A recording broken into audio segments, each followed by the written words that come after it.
Hello, नमस्कार दोस्तों।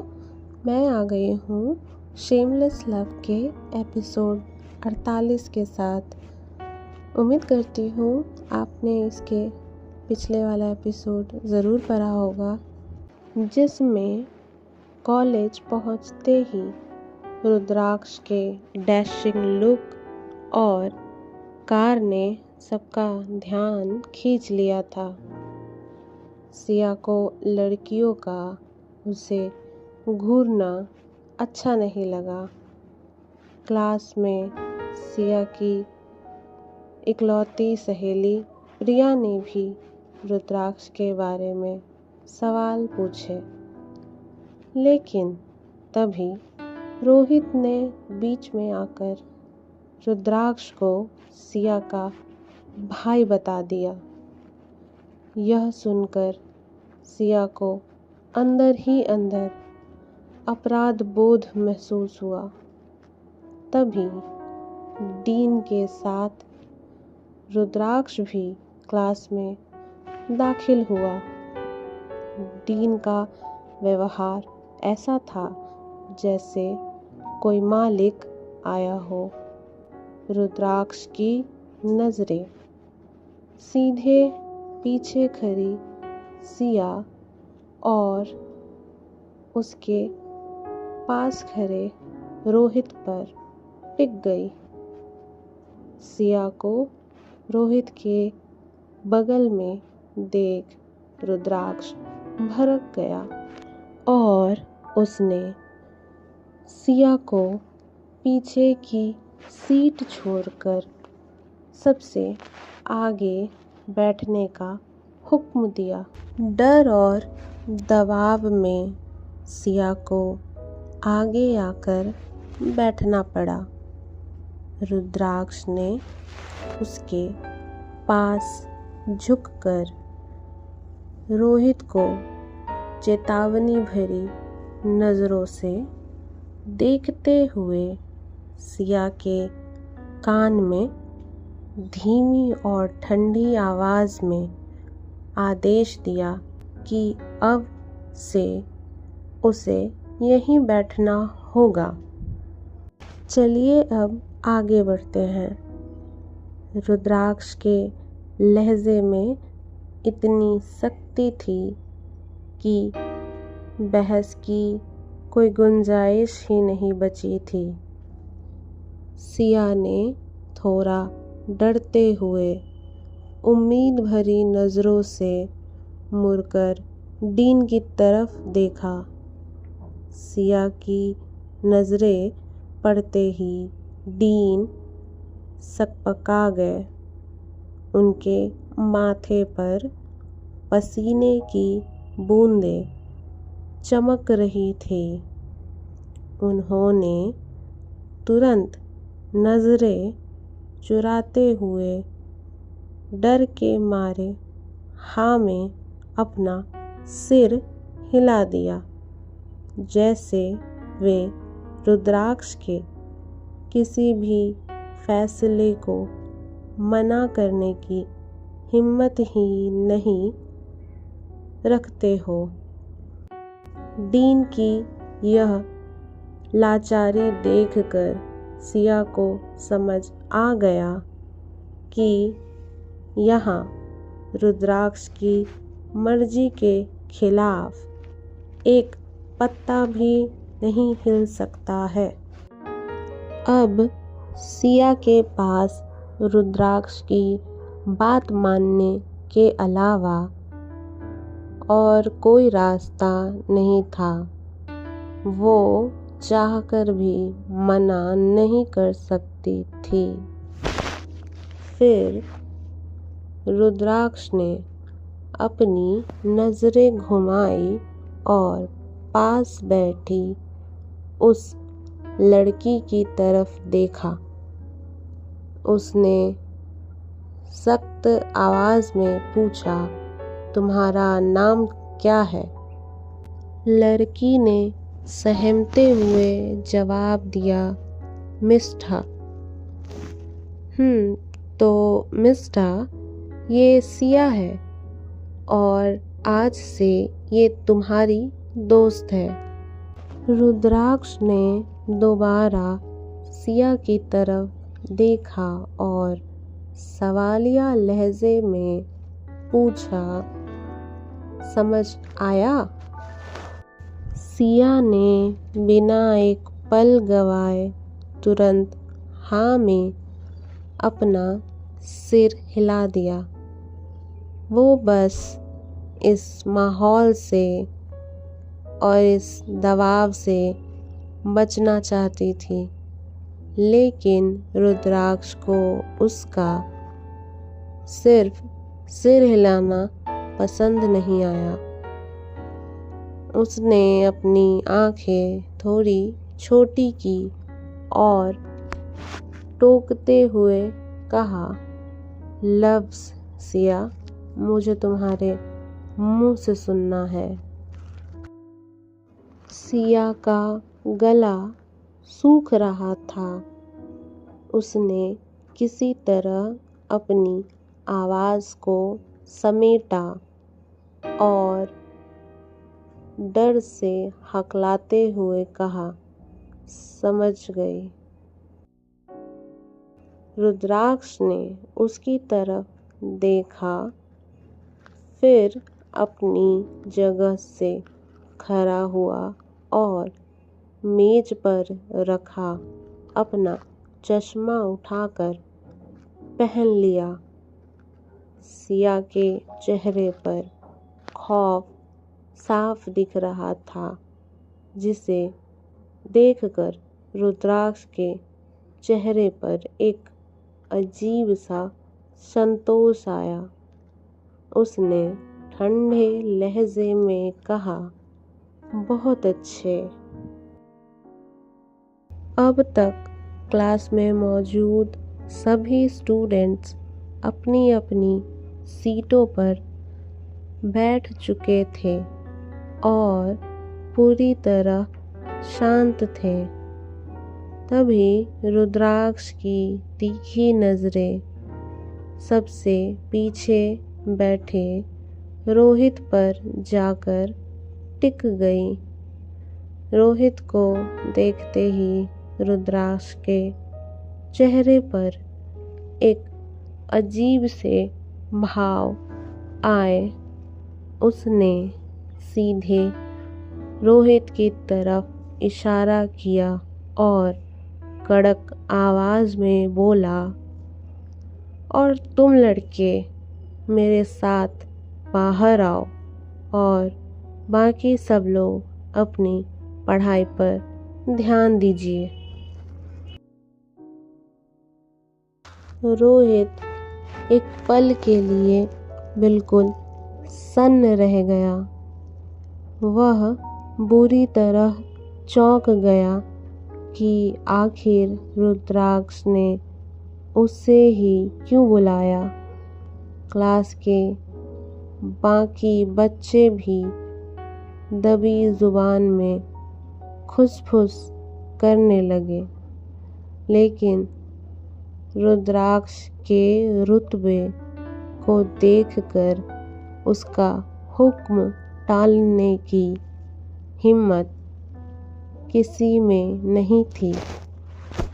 रोहित ने एक नज़र डीन पर डाली, जो रुद्राक्ष के सामने चुपचाप सिर झुकाए खड़े थे। डीन की यह हालत देखकर रोहित समझ गया कि यहाँ रुद्राक्ष के खिलाफ कुछ भी कहना बेकार है।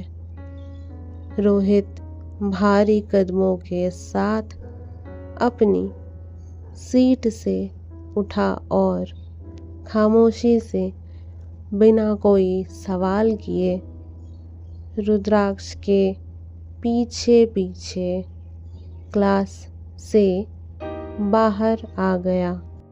बाहर कॉलेज के डीन भी रुद्राक्ष के साथ खड़े थे। रुद्राक्ष ने डीन की तरफ देखा और रौबदार लहजे में कहा, आप जा सकते हैं, मुझे इससे अकेले में कुछ ज़रूरी बात करनी है।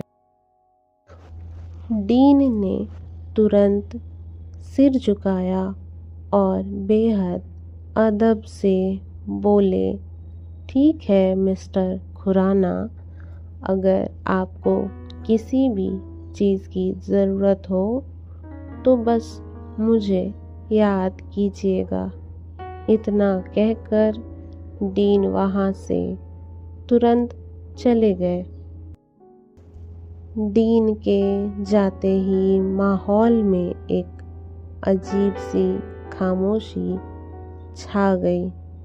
रुद्राक्ष ने धीरे से अपने चेहरे से चश्मा हटाया, उसे अपनी जेब में रखा और अपनी जीन्स की पॉकेट से सिगरेट की डिब्बी निकालकर एक सिगरेट सुलगा ली।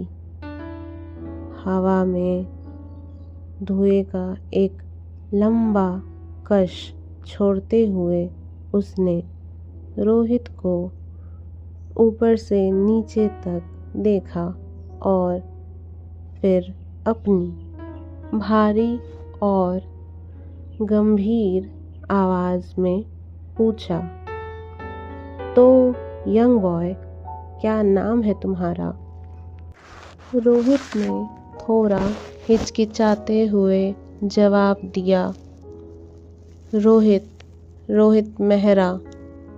यह सुनते ही रुद्राक्ष के चेहरे पर एक ठंडी मुस्कान आ गई। वो रोहित के और करीब आया और बोला, तो रोहित मेहरा, स्कूल के बच्चों वाली हरकतें अभी छूटी नहीं है तुम्हारी? अगर कॉलेज को लेकर सच में सीरियस हो तो अपना पूरा ध्यान सिर्फ अपनी किताबों पर लगाओ। करियर बनाने आए हो तो सिर्फ उस पर फोकस करो। और हाँ, सिया से अपनी दूरी बना कर रखो। मेरा मतलब साफ है, तुम्हारा फोकस सिर्फ पढ़ाई पर होना चाहिए, सिया पर नहीं। रुद्राक्ष के इन आखिरी शब्दों ने रोहित के होश उड़ा दिए। रुद्राक्ष के मुंह से सिया का नाम सुनते ही रोहित सन्न रह गया। उसके चेहरे का रंग उड़ गया।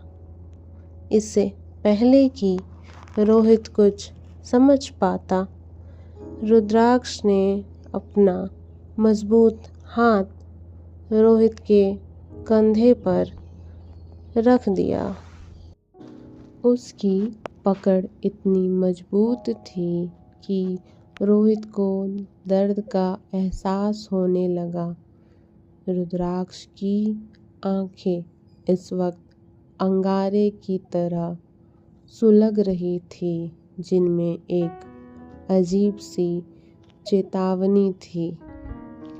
उसने रोहित के कंधे पर अपनी पकड़ को और भी कसते हुए सीधे उसके चेहरे की ओर देखा और बेहद ठंडे लहजे में कहा, समझे ना रोहित, समझदार लड़के हो, समझ गए होगे मेरे ख्याल से, वरना अगली बार कोई बातचीत नहीं होगी।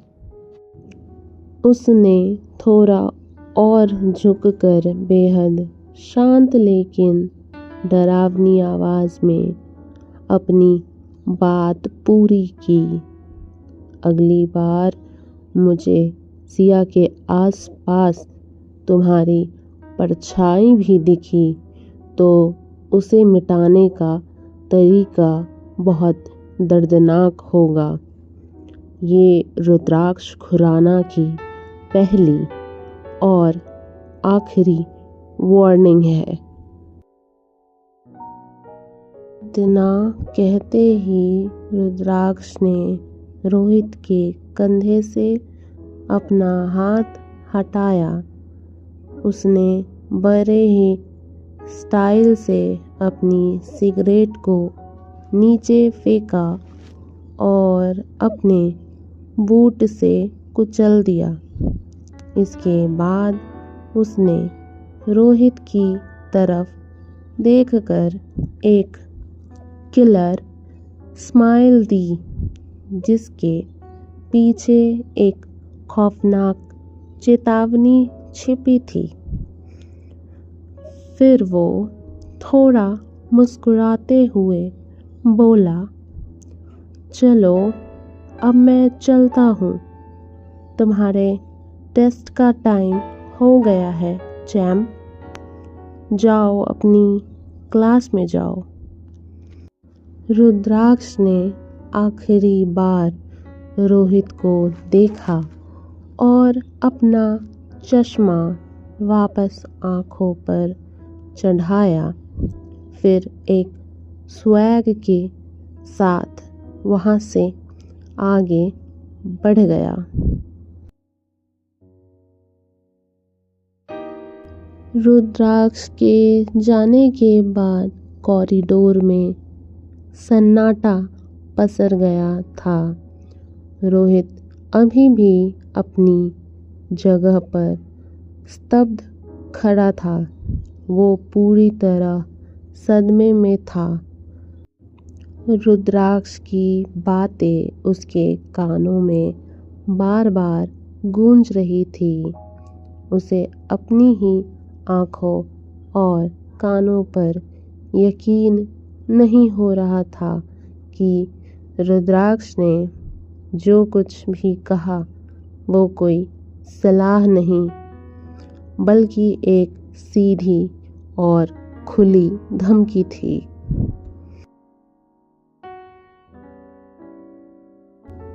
दोपहर के करीब 2 बज रहे थे। तभी कॉलेज की घंटी बजी और सिया का टेस्ट आखिरकार ख़त्म हो गया। सिया ने अपनी आंसर शीट सबमिट की और एक गहरी सांस लेकर अपनी दोस्त प्रिया के साथ क्लासरूम से बाहर निकली। तभी रोहित भी उनके पास से होकर गुजरा, लेकिन उसने उन दोनों की तरफ देखा तक नहीं। ये देखकर प्रिया के चेहरे पर चिंता की लकीरें उभर आई। उसने सिया की तरफ देखते हुए कहा, यार सिया, इस रोहित को अचानक क्या हो गया है? सुबह से देख रही हूँ इसका बर्ताव कितना अजीब हो गया है। उसने हमसे बात तक नहीं की। देखो कैसे बिना कुछ बोले हमारे बगल से निकल गया। इतना शांत तो वो कभी नहीं रहता। सिया ने एक ठंडी सांस ली और जवाब दिया, मुझे भी कुछ समझ नहीं आ रहा प्रिया। अब कल उससे मिलकर सीधे पूछना पड़ेगा कि बात क्या है। सिया ने अभी अपनी बात खत्म ही की थी कि तभी सूट बूट पहने एक अनजान शख्स तेजी से उनकी तरफ बढ़ा और उनके सामने आकर खड़ा हो गया। उसने सीधे सिया की तरफ देखा और भारी आवाज़ में गंभीरता से पूछा, क्या तुम सिया चौधरी हो? सिया पहले तो थोड़ा ठिठकी, पर उसने थोड़ी हिम्मत से जवाब दिया, हाँ मैं ही हूँ, क्यों, क्या हुआ? फिर उस आदमी ने कहा, प्रोफेसर ने तुम्हें तुरंत बुलाया है, मेरे साथ चलो। पहले तो सिया को थोड़ा अजीब लगा और उसके मन में घबराहट हुई। उसने प्रिया की तरफ उलझन भरी नज़रों से देखा, पर फिर सोचा कॉलेज की ही बात होगी और बिना कुछ बोले उसके पीछे चल पड़ी। लेकिन जैसे जैसे कदम आगे बढ़ रहे थे, सिया की धड़कनें तेज होने लगी। वह आदमी उसे मेन ऑफिस या प्रोफेसर के कैबिन की तरफ ले जाने के बजाय कॉलेज के पिछले दरवाजे के पास बने एक बेहद सुनसान, पुराने और अंधेरे हिस्से की तरफ ले जा रहा था, जहां दूर दूर तक कोई नहीं दिख रहा था। आसपास के सन्नाटे को देखकर सिया का दिल किसी अनहोनी की आशंका से कांप उठा। उसने हिम्मत जुटाई, अपने कदम रोके और बोली, सुनिए, आप मुझे इस तरफ कहाँ ले जा रहे हैं? प्रोफेसर का कैबिन तो उस तरफ है। उस आदमी ने सिया की बातों का कोई जवाब नहीं दिया, बस खामोश खड़ा रहा। सिया के कुछ और समझने से पहले ही उसके पीछे से एक और साया तेजी से उभरा।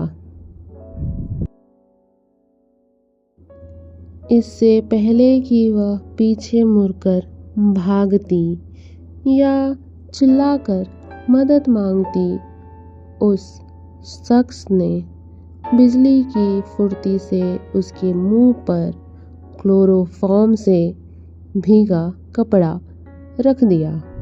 सिया की आंखें खौफ से भर गई। उसने खुद को छुड़ाने के लिए छटपटाने की भरपूर कोशिश की, लेकिन दवा का असर बहुत तेज था। उसकी पलकें भारी होते ही वह बेजान होकर जमीन पर गिर पड़ी। इसी के साथ आज का यह एपिसोड यहीं ख़त्म होता है। उम्मीद करती हूँ आप लोगों को पसंद आया होगा। सिया की ज़िंदगी अब एक अनजाने खतरे में है। क्या रुद्राक्ष उसे बचा पाएगा? जानने के लिए जुड़े रहे हमारे साथ। कमेंट में अपनी राय ज़रूर बताएं। कहानी अच्छी लगी हो तो प्लीज़ लाइक करें और चैनल को सब्सक्राइब ज़रूर करें। धन्यवाद।